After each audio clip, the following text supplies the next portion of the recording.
나의 반석이시요 우리의 구원이신 하나님 아버지, 모든 지각에 뛰어난 하나님의 평강이 그리스도 예수 안에서 우리의 마음과 생각을 지키심을 믿고 감사와 영광을 올려드립니다.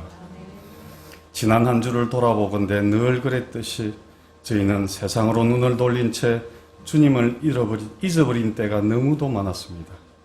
후회를 하면서도 같은 죄를 반복하는 저희의 미련함을 용서하여 주시옵소서. 바로 지금 회개하게 하시고 순종으로 헌신하도록 은혜 내려 주시옵소서. 늙고 쉬운 죄악의 길을 버리고 주님의 뜻을 따를 수 있는 저희가 되게 하여 주시옵소서. 내가 먼저 죄에 대하여 죽고 하나님에 대하여 사는 본을 보임으로 세상 사람들에게 주의 능력을 나타내게 하옵소서. 하나님께서 날마다 나를 쓰실 수 있도록 내가 죽고 사는 일을 먼저 체험하게 하옵소서. 성령 안에서 하루하루 죄를 회개하여 영적 무장을 이루게 하옵소서. 주님, 세계는 다시금 더욱 창궐하는 이 코로나19라는 역병 앞에 고통받고 있습니다. 지금까지 잘 막아내온 우리나라도 점점 늘어나 불안이 더해지는 요즘입니다. 이런 때일수록 우리 크리스찬들은 환난 중에도 다른 사람들을 돌아보게 하옵소서.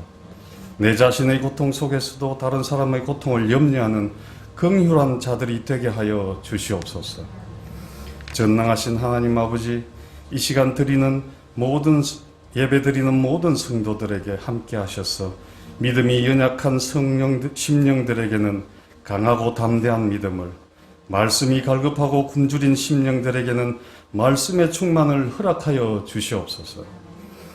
여러 가지로 세상에 시달리며 고민과 근심에 빠져있는 성도들 있사오니 그들의 무거운 짐을 주님께서 대신 맡아 주시기를 바라옵니다. 우리 교회를 위해 기도합니다. 이 시대에 우리 모퉁이돌 교회를 향한 주님의 요청이 무엇인지를 분별할 수 있는 교회가 됨으로써 주님의 형상을 더욱 분명하게 드러낼 뿐 아니라 이 지역의 수많은 영혼들을 구원의 길로 인도할 수 있는 구원선의 역할을 감당하게 하여 주시옵소서. 오늘도 예배하신 주님의 복된 말씀을 들고 단위에 서시는 목사님을 기억하시고 선포하시는 말씀을 권세 있게 하셔서 저희 모두에게 은혜가 넘치게 하시옵고 하나님의 신령한 비밀을 깨달아 알므로써 우리 모두가 변화받게 하옵소서. 오늘도 저희가 드리는 이 예배가 온 마음과 뜻과 힘을 다하여 드리는 예배가 되게 하여 주셨고 우리 모두에게 성령으로 기름 부어 주셔서 참된 예배자로 하나님 앞에 서게 하여 주시옵소서. 비록 오늘은 코로나19 사정으로 드리지 못하지만 늘 은혜로운 찬양으로 주님께 영광 돌리는 찬양대의 귀한 찬양을 기쁘게 받아주시고 교회와 예배를 위해 봉사하는 각 기관 모든 성도들에게도 주님의 무한한 은혜와 감사가 풍성하게 하시옵소서. 지금은 시작하는 시간입니다. 마치는 시간까지 함께하여 주심을 믿고 우리를 죄악 가운데서 구원해 주신 구주 예수님 이름으로 감사하며 기도드리옵나이다. 아멘. 오늘 우리의 주신 하나님의 말씀은 요한복음 11장 20절에서부터 27절까지 있는 말씀입니다.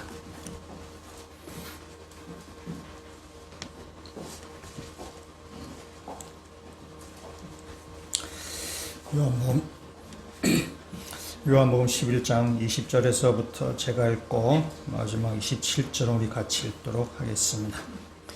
마르다는 예수께서 오신다는 말을 듣고 곧 나가 맞이하되 마리아는 집에 앉았더라. 마르다가 예수께 여짜오되 주께서 여기 계셨더라면 내 오라버니가 죽지 아니하였겠나이다.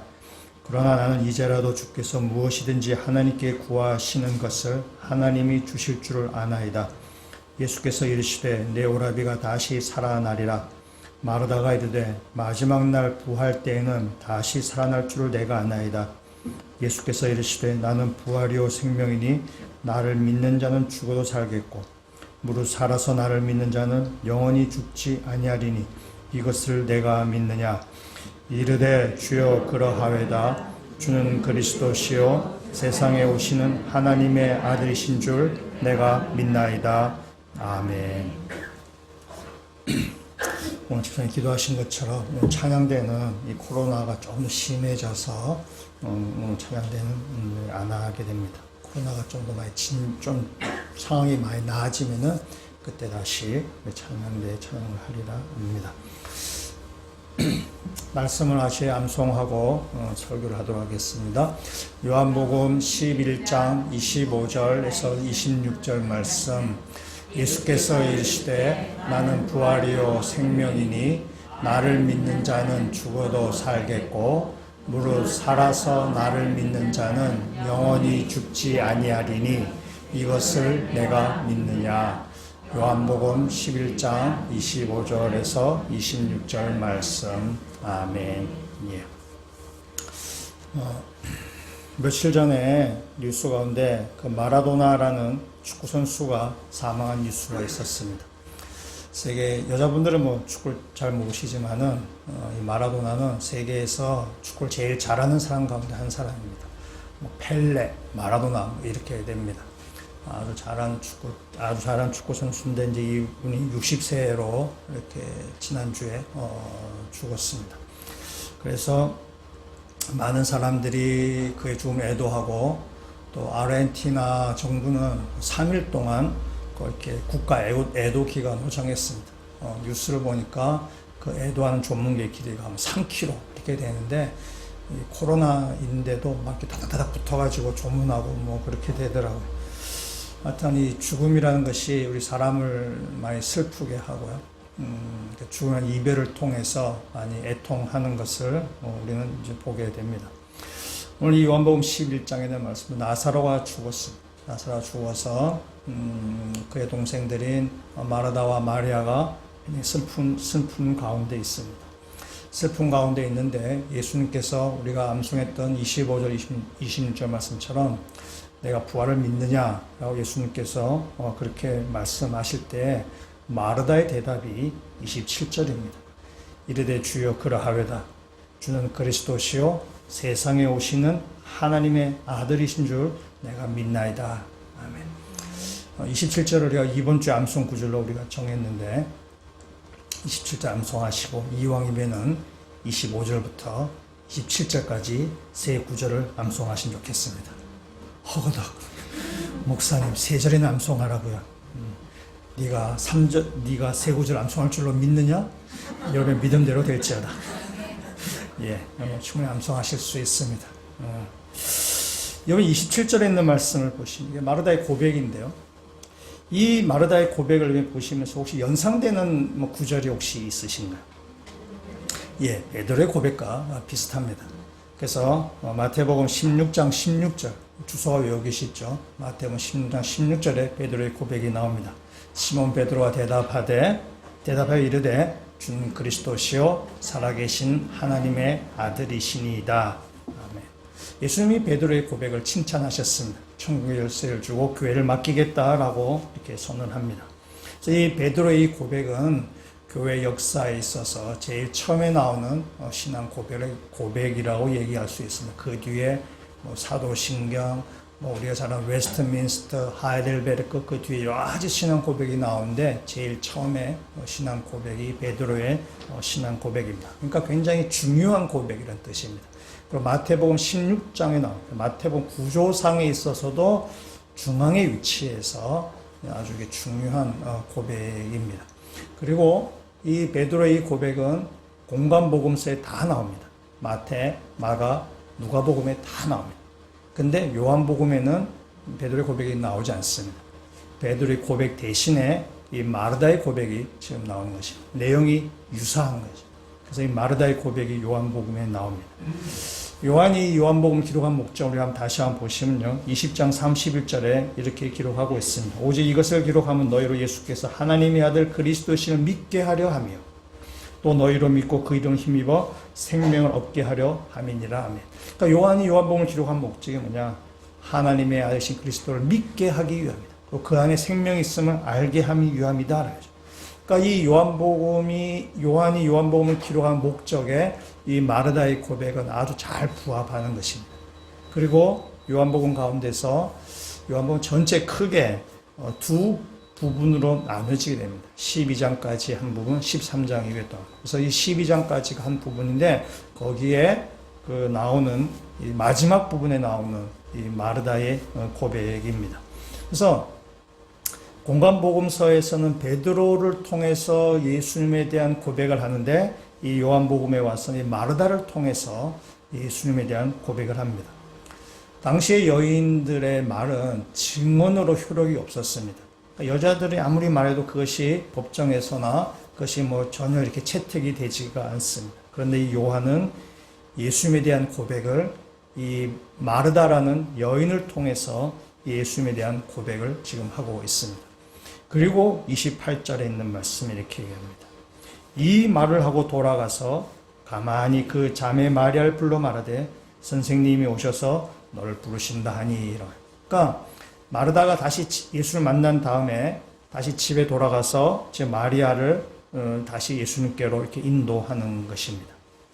요한복음 1장에 보시면은 안드레가 예수님을 만났는데 안드레가 예수를 만나고 나서 집에 가서 그의 형 시몬 베드로를 예수님께로 인도해 옵니다. 또 빌립이 예수를 만났는데 빌립이 예수를 만난 다음에 나다나엘을 찾아가서 예수님께로 인도합니다. 그러니까 예수를 만난 사람은 또 다른 사람에게 가서 그 사람을 예수께로 인도한다는 거죠. 그러니까 마르다도 마찬가지로 지금 다른 제자들처럼 다른 사람을 예수께로 지금 인도해오는 그런 전도를 한 것입니다. 그러니까 마르다도 예수의 제자였다고 말할 수 있습니다. 이 마르다 이 고백이 굉장히 중요한 고백이고 의미 있는 고백이지만 그렇다고 마르다가 이 고백을 하고 나서 온전한 삶을 살았다고는 말할 수 없습니다. 마르다도 지금 믿음이 성장해 가는 과정 가운데 있습니다. 저와 여러분들도 마찬가지. 우리들도 믿음이 성장해 가는 과정 가운데 있습니다. 믿음에는 단계가 있다고도 볼 수 있습니다. 사람마다 다 믿음의 단계가 다릅니다. 어떤 사람들 아주 믿음이 단단한 사람이 있는가 하면 어떤 사람은 쉽게 무너질 수 있는 그런 아주 어린 단계의 그런 믿음에 있는 사람들도 있습니다. 그렇기 때문에 우리가 다른 사람을 함부로 이렇게 판단해서는 안 됩니다. 우리는 다 믿음이 성장해 가는 과정 가운데 있는 것입니다. 그래서 함부로 사람들의 믿음에 대해서 이렇더니 저렇더니 이렇게 판단하는 것은 별로 이렇게 바람직한 태도는 아닙니다. 우리 다 함께 성장해 가는 과정 가운데 있습니다. 다만 몇 년이 지났는데도 교회를 다닌 지 수십 년이 지났는데도 여전히 그 자리에 머물러 있다면은 그 믿음의 수준이 그 단계에 머물러 있다면은 우리 한번 생각해 봐야 되는 거죠. 교회를 오래 다녔지만은 더 성숙한 믿음으로 나아갈 수 있는데 더 단단한 믿음으로 나아갈 수 있는데 아직까지도 어린아이 같은 수준에 있다면은 참 안타깝다라는 그런 생각이 듭니다. 훨씬 더 성숙한 믿음으로 훨씬 더 값진 인생으로 살아갈 수 있는데 아직 어린아이 수준에서 걸음마 단계를 하는 사람들을 볼 때 참 안타깝다라는 그런 생각이 듭니다. 여러분의 믿음이 제자리 걸음하는 것이 아니라 믿음이 점점 더 성장해 가는, 그래서 여러분 믿음이 더욱더 성숙해져 가서 여러분의 인생이 좀 멋진 인생으로 살아가시는 주의 백성들 되시기를 주님으로 부탁드립니다. 오늘 우리가 세 가지 종류의 믿음에 대해서 보게 될 텐데 세 종류의 믿음을 보면서 우리가 어떻게 성숙한 믿음으로 나가는지 또 어떤 것이 성숙한 믿음인지를 오늘 말씀을 통해서 한번 보고자 합니다. 첫 번째 믿음은 자기 중심적인 믿음이라고 말할 수 있습니다. 지금 예수님께서 지금 죽은 나사로 집에 찾아오셨습니다.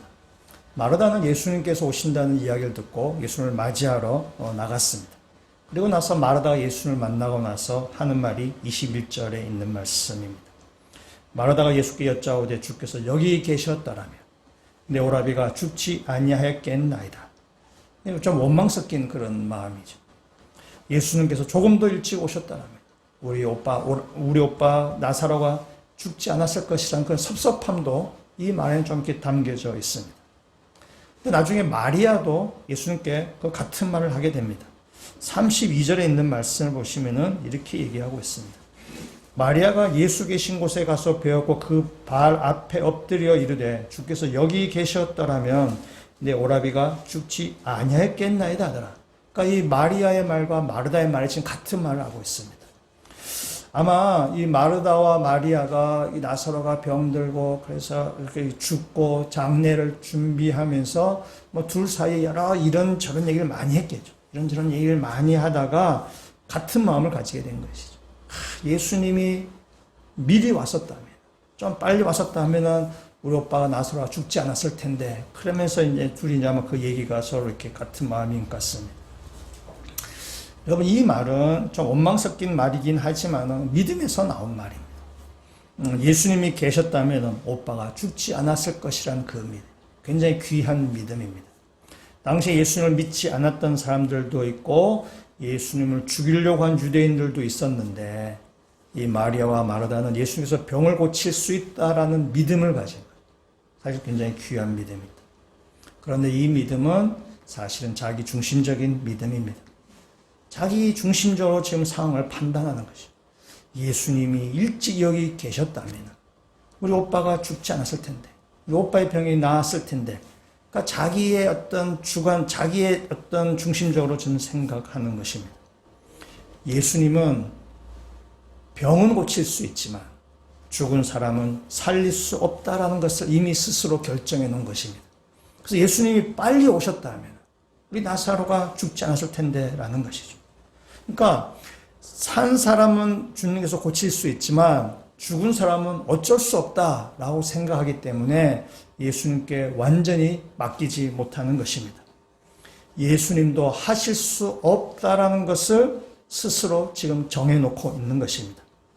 근데 우리 인생에 살다 보면은 나에게는 불가능한 일이어도 예수님께는 불가능한 일이 없습니다. 내가 스스로 막 이렇게 요까지 딱 이 정도 여기까지라고 하지만은 예수님은 그 울타리를 훨씬 넘어가시는 분이시라는 사실입니다. 마태복음 8장에 가면은 로마 백부장이 자기의 종이 병이 중풍병이 걸려서 예수님께 백부장이 찾아옵니다. 그래서 백부장이 예수님께 이렇게 얘기합니다. 예수님, 저는 주님을 저희 집에 모실 만한 자격이 없습니다. 그저 한마디 말씀만 해 주십시오. 그러면 내 종의 병이 나을 것입니다.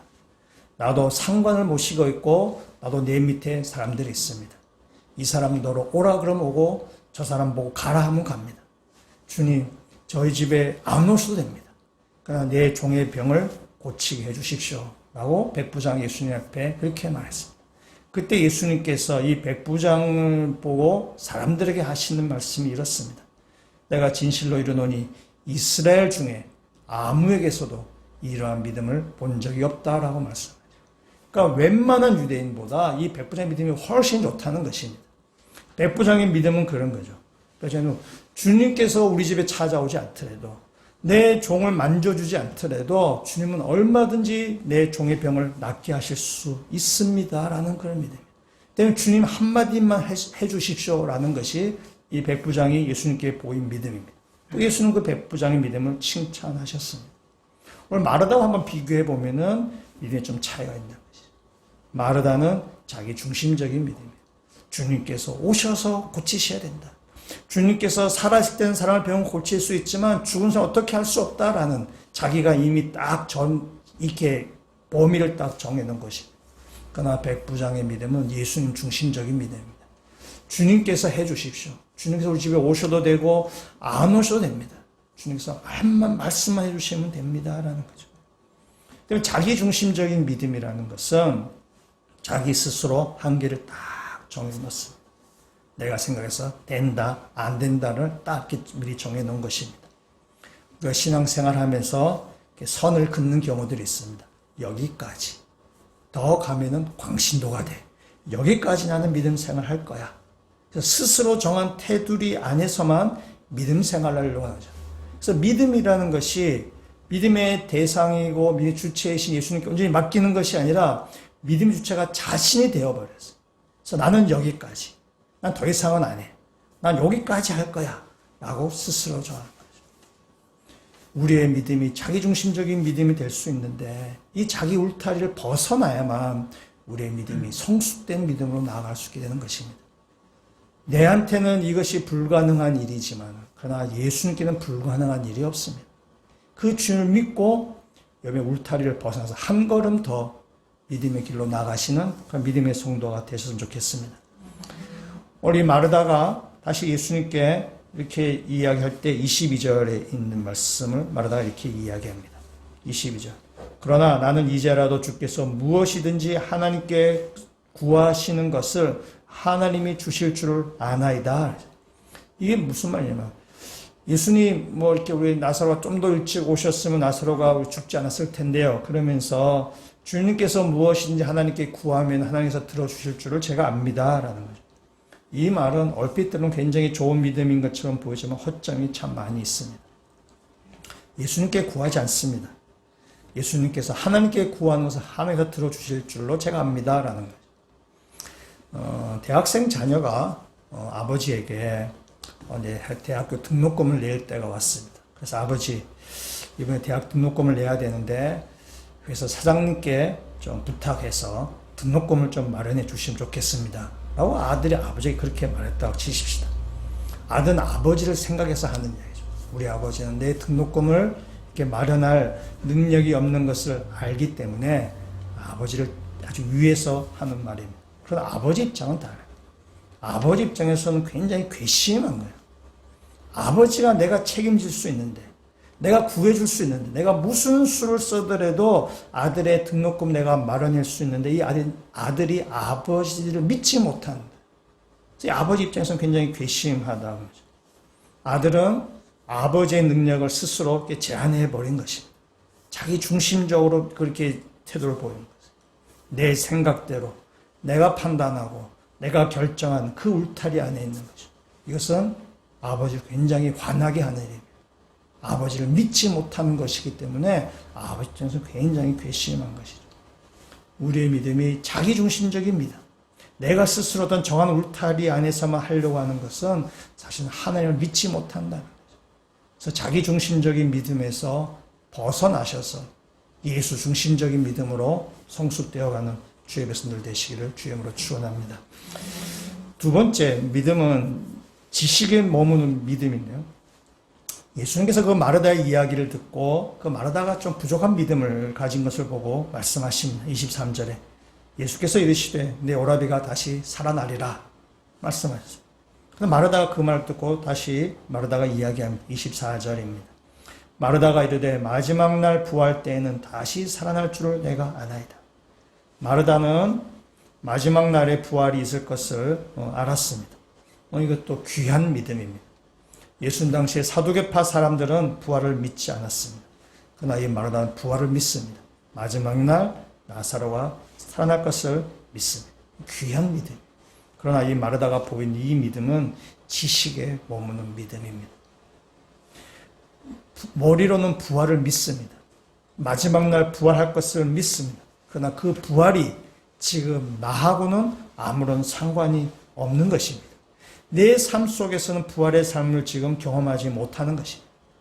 죽으면 천국에 간다는 사실을 압니다. 종말에 대한 지식도 있어요. 종말에 대한 지식도 있는데 그러나 내가 지금 살고 있는 지금 여기서는 천국의 삶을 살지 못하는 것입니다. 하나님의 살아계심을 믿습니다. 살아계신다는 사실을 압니다. 그러나 그 살아계신 하나님이 지금 이곳에서 내 삶을 다스린다는 사실은 경험하지 못하는 것입니다. 중생이 무엇인지 압니다. 중생이 무엇이 다 설명하실 수 있습니다. 그러나 정작 중생한 사람으로서는 살지 않는 것입니다. 거듭난 피조물로, 거듭난 사람으로, 새로운 피조물로 살아가는 모습이 보이지 않습니다. 중생이 뭔지도 알고, 거듭난 삶이 뭔지도 알고, 새로운 피조물이 뭔지도 알지만은, 그러나 삶의 모습에서 그런 모습이 보이지 않는 것입니다. 하나님은 사랑이라는 사실을 잘 압니다. 그러나 내 삶 가운데서 하나님의 사랑이 실현되고 있지는 않다는 사실입니다. 때문에 우리가 성경 지식을 압니다. 또한 성경 교리들도 우리가 압니다. 그러나 그 지식이 지금 이곳에서 내 삶 가운데서 작동하지 않는 거죠. 그 성경적인 지식이 내 삶에 영향을 끼치지 못하는 것입니다. 머리 따로 몸 따로 하죠. 머리로는 온갖 지식을 가지고 있지만 그러나 지식일 뿐이에요. 그것이 내 삶 가운데 아무런 영향을 미치지 못하면은 이것은 건강한 믿음이라고 이야기할 수 없습니다. 1859년에 찰스 브론디라는 사람이 뉴욕타임즈에 광고를 냈습니다. 이 사람은 줄타기 고개사입니다. 자기가 나이아가라 폭포에 이렇게 줄을 달고 그 줄 위를 자기가 걸어가겠다라는 그 광고를 이렇게 냈습니다. 나이아가라 폭포가 335m입니다. 그러니까 그 거리를 이렇게 외줄을 타고 걸어가겠다는 것입니다. 사람들이 그 광고를 보고 이 고개사가 그 줄 타는 것을 보기 위해서 나이아가라 폭포에 막 모였습니다. TV 방송국과 신문사 기자들도 그 취재를 하기 위해서 이렇게 모여왔습니다. 이 줄을 타기 전에 찰스가 사람들에게 이렇게 얘기했습니다. 여러분 가운데 몇 명이나 제가 이 줄을 타고 나이아가라 폭포를 건널 거라고 믿으십니까? 라고 물을 때 사람들이 막 우레 같은 박수를 보냈습니다. 믿는다라는 거죠. 찰스는 줄을 타고 이렇게 나이아가라 폭포를 건너갔다가 왔습니다. 관중들이 크게 환호성을 질렀습니다. 이 찰스가 관중들에 다시 이야기합니다. 제가 이번에는 외발 자전거를 타고 이 폭포를 건너가겠습니다. 여러분, 제가 이 외발 자전거를 타고 폭포를 건너갈 수 있어서 좀 믿습니까? 사람들이 막 또 박수치고 막 이렇게 환호성을 질렀어요. 찰스가 외발 자전거를 타고 폭포를 건너는데 성공했습니다. 사람이 또 막 환호성을 불렀어요. 찰스는 청중들이 보내는 환호성을 듣고 말합니다. 자, 여러분 가운데 누군가를 등에 업고 이 외발 자전거를 타고 건너갈 수 있다는 사실을 여러분 믿습니까? 사람 다 믿는다라고 그랬어요. 찰스 한마디 더 합니다. 그렇다면 제 등에 타서 제가 이 나이아가라 폭포를 같이 건너갈 사람이 있으면 나오십시오. 한 사람은 제가 그 사람과 함께 건너가겠습니다. 희망한 사람 앞으로 나오십시오. 여러분 같으면 나가시겠어요? 저도 못 나갑니다. 한 사람도 나오지 않았습니다. 청중들 조용한 가운데 아무도 나오지 않았습니다. 그때 이 찰스 브론딘의 친한 친구이면서 매니저인 헨리 콜코드가 자기가 등 옆에 가겠다라 매니저이기 때문에 그런 거죠. 이게 하나의 이벤트니까 성공을 해야 되기 때문에 아마 그러지 않았을까라고 사람들은 이렇게 판단합니다.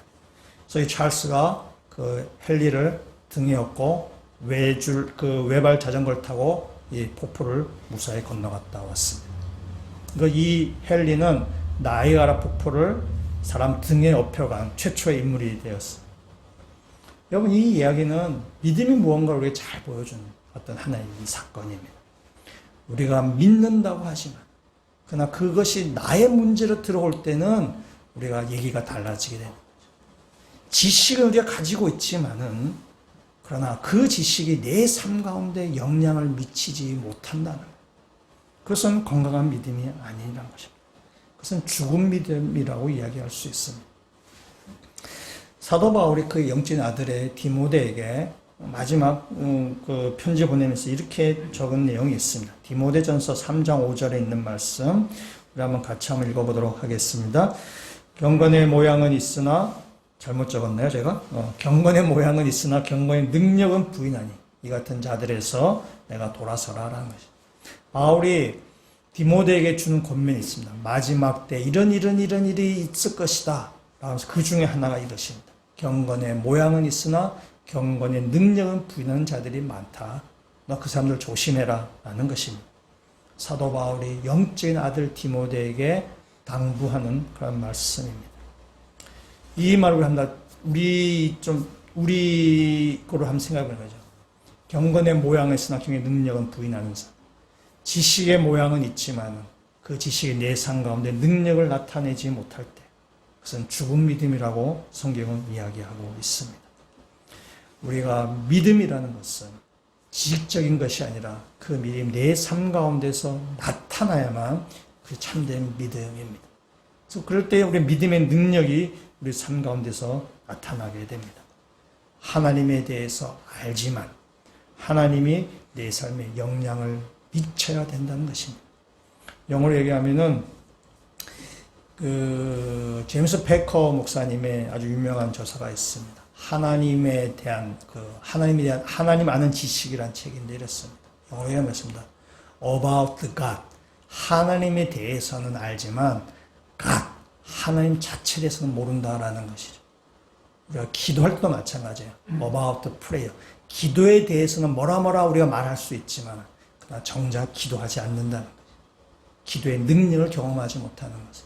기도는 하나님과의 호흡하는 것이고, 기도는 우리를 뭐 이렇게 하는 것이고, 지식으로는 막 쫙 나열할 수 있지만은 정작 기도하지 않으면 하나님의 능력을 경험하지 못하는 거죠. 믿음은 바로 그런 거죠. 지식은 우리가 알고 있지만은 그러나 그 지식에 머물러서는 우리 가운데 믿음의 능력은 나타나지 않는다는 것입니다. 예수님께서 나사로의 병에 대해서 예수님께서 그 나사로의 무덤에 가셨습니다. 그래서 우리가 세 번째 믿음을 보게 되는데요. 예수님이 나사로의 무덤에 가셔서 돌을 옮겨 놓아라 라고 말합니다. 그때 마르다가 이야기합니다. 주님, 죽은 지가 4일이나 지났습니다. 이 썩은 냄새가 진동합니다. 그때 예수님께서 다시 말씀하십니다. 그것이 40절에 있는 말씀인데 우리 40절 말씀을 같이 한번 읽어보도록 하겠습니다. 예수께서 이르시되 내 말이 내가 믿으면 하나님의 영광을 보리라 하지 아니하였느냐 하시니 아멘. 세 번째 종류의 믿음인데 세 번째 종류의 믿음은 예수를 믿는 믿음입니다. 오늘 40절 말씀 이런 것입니다. 네가 믿으면은 영광을 본다고 내가 말하지 않았느냐라는 거죠. 내가 이미 그 앞에서 그 말 했다는 것이죠. 예수님은 이 나사로의 병에 대해서 이미 말씀하신 적이 있습니다. 우리가 지난주에 암송했던 구절인데 11장 4절 이렇게 얘기하죠. 예수께서 들으시고 이르시되 이 병은 죽을 병이 아니라 하나님의 영광을 위하며 하나님의 아들이 이로 말미암아 영광을 얻게 하려 함이라 하시니라. 이 나사로의 병을 통해서 하나님의 영광을 얻고 하나님의 아들이 영광을 얻을 것이라고 말씀합니다. 이 말씀하신 것을 지금 이 마르다에게 다시 상기시키는 것입니다. 네가 믿으면 하나님의 영광을 볼 것이다 라는 거죠. 사람들은 이렇게 이야기합니다. 영광을 보여주면 믿겠다라고 이야기합니다. 이번 주에 대학 입시 수능을 치는데 이렇게 학생들이 기도를 많이 하죠. 부모님들이 이렇게 많이 할 거예요. 우리 자녀를 대학에 입학시켜주면 내가 하나님께 더욱더 신앙생활 열심히 하겠습니다. 내가 지금 사업하고 있는 것인데 이 사업이 잘 풀리면은 내가 더 많이 헌금하겠습니다. 내가 이 병을 좀 낫게 해주시면은 내가 주님께 더 헌신하겠습니다. 우리의 믿음은 자꾸 조건을 내거나 이 조건을 들어주면은 내가 뭐뭐 하겠습니다. 이건 굉장히 인간적인 믿음이에요. 우리는 잘 압니다. 저도 여러 사람을 겪어봐서 압니다. 조건적인 믿음은 믿음생활로 나아가지 못합니다. 우리도 아닙니다. 들어갈 때 마음과 나올 때 마음이 다르다는 거죠. 조건을 거는 것은 참된 믿음이에요. 기독교는 그렇게 말하지 않습니다. 예수님이 이렇게 말하죠. 내가 믿으면 본다라는 것이에요. 먼저 믿으라는 것이죠. 그리고 예수님 하신 말씀이 내 믿음대로 될지어다라는 거죠. 믿음은 본다는 것입니다. 믿을 때에 하나님의 영광을 보게 됩니다. 믿음은 조건을 따지고 조건이 만족되면은 그 믿는 것이 아니에요. 믿음은 그냥 믿는 것입니다. 그 믿을 때에 하나님의 영광을 본다고 주님은 지금 말씀하고 계십니다. 먼저 믿으셔야 됩니다. 먼저 믿을 때에 믿고 한 걸음 나갈 때에 그때 하나님의 영광을 우리는 보게 되는 것입니다. 앞에 찰스 브론든이 줄을 타기 전에 자기 등에 없는 헨리 콜코드에게 이렇게 말했습니다. 밧줄 위에 오래 올라갔을 때 절대 내려다보지 마라. 위 하늘을 바라보라. 그리고 너는 내 등 위에서 너는 너 자신이 아니라 나 브론디라고 생각해라. 넌 내 밧줄 위에 탔을 때 절대 네가 균형 잡으려고 하지 마라. 라는 그 말을 하고 이렇게 헨리 콜코드를 이렇게 등에 업고 이렇게 길거나. 이 찰스가 했던 이 말이 우리에게 참된 믿음이 무엇인가를 알려줍니다. 참된 믿음은 예수 그리스도를 믿는 믿음입니다. 나를 믿는 것이 아니라 예수 그리스도를 믿는 것입니다. 내가 인생길을 걸어가는 것이 아니라 주님께서 나를 얻고 이 인생길을 걸어가는 것입니다. 근데 내가 아니라 나를 얻고 가시는 그 주님을 믿고 가는 것이죠. 나를 등에 업고 가신 그 주님을 의지하고 인생길을 걸어갈 때에 우리는 그 인생길을 성공적으로 걸어갈 수 있게 된다는 사실입니다. 인생에 나를 믿는 것이 아니에요. 예수 그리스도를 온전히 믿는 믿음. 그것이 참된 믿음입니다. 여기 이 나사로를 다시 살리신 사건은 우리에게 기적을 보여주려고 하는 것이 아닙니다. 와, 예수는 죽은 사람도 살린다라는 것을 보여주려고 하는 것이 아닙니다. 나사로가 다시 살아난 사건을 통해서 주님께서 다시 살아날 것이라는 것을 믿는 믿음이 가지도록 주님께서 우리 가운데 하신 일입니다. 그러니까 예수를 믿는 믿음이 우리 가운데 일어나도록 하신 것이 바로 이 죽은 나사로를 살리신 사건입니다. 여러분 42절에 있는 말씀을 보시면 이렇게 이야기하고 있습니다. 항상 내 말을 들으신 줄을 내가 알았나이다. 그러나 이 말씀 하옵는 것은 둘러선 무리를 위함이니 곧 아버지께서 나를 보내신 것을 그들로 믿게 하려 함이니이다. 내가 이 나사로를 살리신 이 일을, 예수님께서 이 일을 통해서 사람들로 하여금 예수 그리스도가 하나님께서 보내신 자임을 믿게 하려 합니다. 예수로서 너의 구원자라는 사실을 믿게 하려 합니다. 나사로가 죽었다가 다시 살아난 것처럼 예수 그리스도 다시 살아날 것을 너희가 믿게 하려 합니다. 마찬가지로 우리도 다시 살 것을 믿게 하려 함이라는 거죠. 이것을 통해서 이 요한복음 11장의 이 나사로를 살리신 사건은 기적을 이야기하는 것이 아니라 우리의 믿음을 지금 이야기하고 있는 거죠. 너희가 죽은 나사로가 살 것을 믿느냐는 거죠. 그걸 믿으면은 예수 그리스도가 다시 살아날 것을 믿는 것이고 우리들도 다시 살아날 것을 믿게 되는 것입니다. 오늘 마르다 이야기를 다시 한번 보시면은 마르다가 이렇게 이야기하고 있습니다. 24절에 있는 말씀 이렇게 얘기합니다. 마르다가 이르되 마지막 날 부활 때는 다시 살아날 줄 내가 아나이다. 내가 믿는 날 내가 아나이다 라고 이야기합니다. 22절에 있는 말씀에 보면 이렇게 얘기합니다. 그러나 나는 이제라도 주께서 무엇이든지 하나님께서 구하신 것을 하나님 주실 줄을 아나이다. 마르다는 지금 안다라고 얘기하고 있어요. 안다라고 이야기하는데 아는 것과 믿는 것은 하늘과 땅 차이입니다. 아는 것을 믿는다고는 말할 수 없습니다. 마리다가 자꾸 압니다. 마지막 날 부활할 것을 믿습니다. 주님이 하나님께서 강구함하게 들을 줄을 내가 압니다. 라고 이야기할 때에 주님께서 그때 하시는 말씀이 25절, 26절에 있는 말씀. 이번 주 우리가 암송했던 구절이에요. 예수께서 이르시되 나는 부활이요 생명이니 나를 믿는 자는 죽어도 살겠고 무릇 살아서 나를 믿는 자는 영원히 죽지 아니하리니 이것을 네가 믿느냐? 라고 묻는 거죠. 아는 것이 아니라 네가 믿느냐라는 거죠. 내가 부활이고 생명이라는 사실을 네가 믿느냐라고 묻는 것이죠. 그때 마르다의 고백이 이제 27절에 나오는 거죠. 27절 말씀을 같이 한번 읽도록 하겠습니다. 이르되 주여 그러하외다. 주는 그리스도시요 세상에 오시는 하나님의 아들이신 줄 내가 믿나이다. 아멘. 이제 마르다가 믿는다라고 이야기해요. 마르다가 주는 그리스도 하나님 보내신 사람에서 제가 믿습니다라는 거죠. 이 믿음이 이제 이것이 참된 믿음이 되는 것입니다. 우리의 믿음이 자기 중심적인 믿음이 아니라 또한 지식적인 그런 믿음이 아니라 그 한계를 다 뛰어넘어서 예수 그리스도를 믿는 참된 믿음으로 나아가시는 믿음의 성도가 되시길 주의 이름으로 축원합니다. 그렇다면 참된 믿음은 어떻게 가지는가? 예수를 믿는 믿음을 우리가 어떻게 가질 수 있는가? 40절 말씀을 다시 한번 보시면은 이렇게 얘기하는 거죠.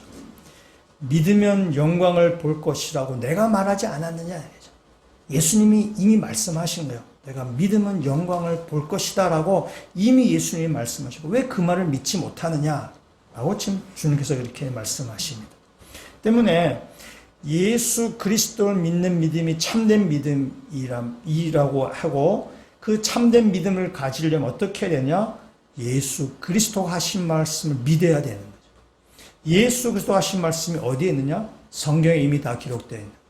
성경에 예수님이 하신 말씀, 예수님이 하신 일, 그 성경에 다 기록되어 있어요. 그래서 성경 우리가 잘 읽음을 통해서 예수 그리스도가 누구신지 우리가 알게 되고 예수가 누구신지를 알게 될 때에 예수를 믿게 되고 그래서 참된 신앙을 가지게 되는 것입니다.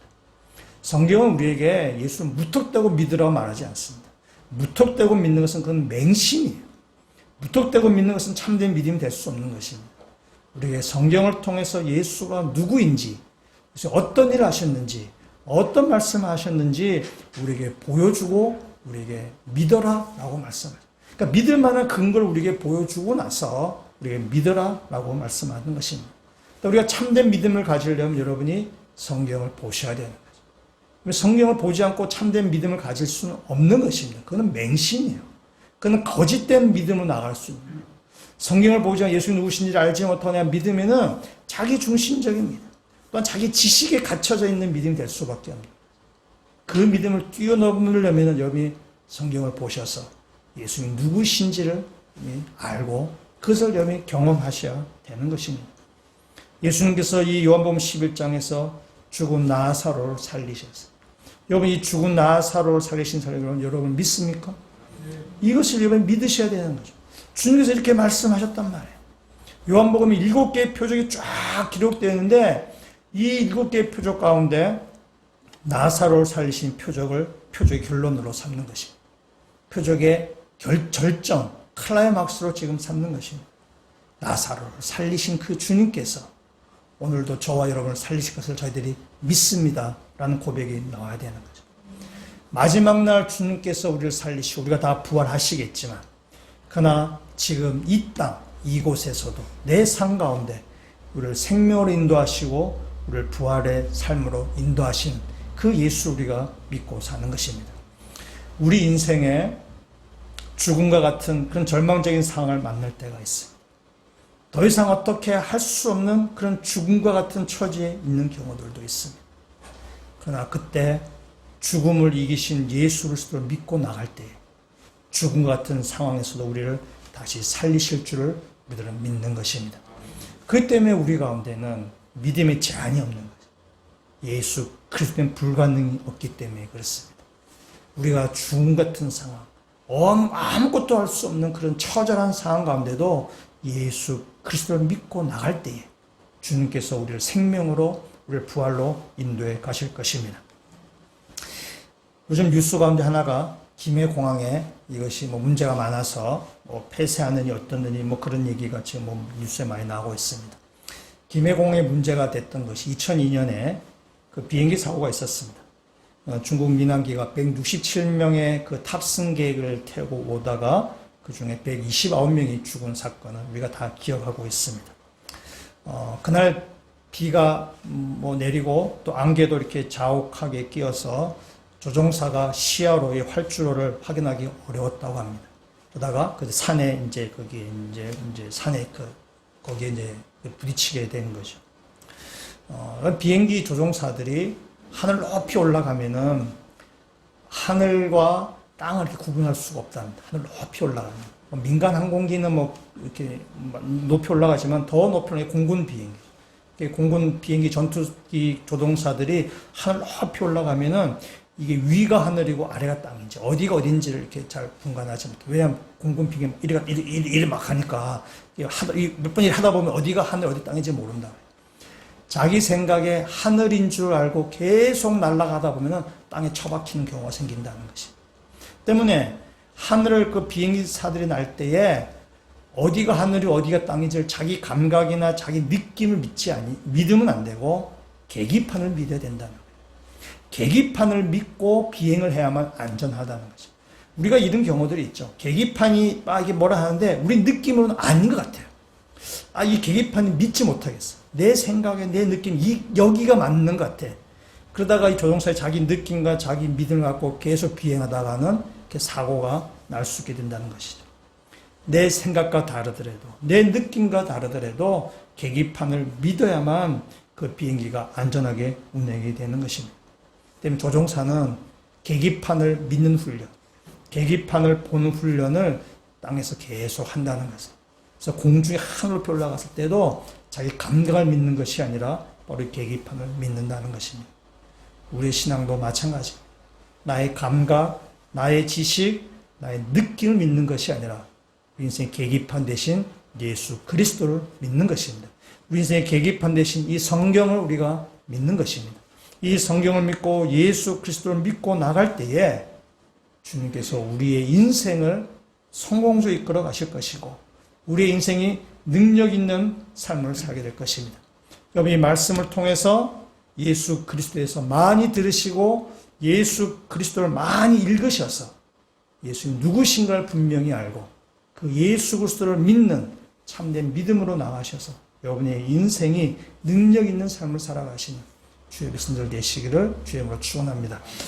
같이 한번 기도드리시겠습니다. 죽은 나사로를 살리신 예수 그리스도를 저희들이 믿습니다. 우리의 상황이 죽음과 같이 절망적이라 할지라도 주님께서 우리를 생명으로 인도하실 줄을 저희들이 믿습니다. 우리가 마지막 날 우리가 부활할 줄을 믿지만은 그러나 지금 이 땅 가운데도 우리를 생명으로 부활로 인도하시는 예수 그리스도를 믿고 이 땅 가운데 생명으로 살아가는 그리스도인들 되게 인도하여 주시옵소서. 예수 그리스도의 이름으로 기도합니다. 아멘.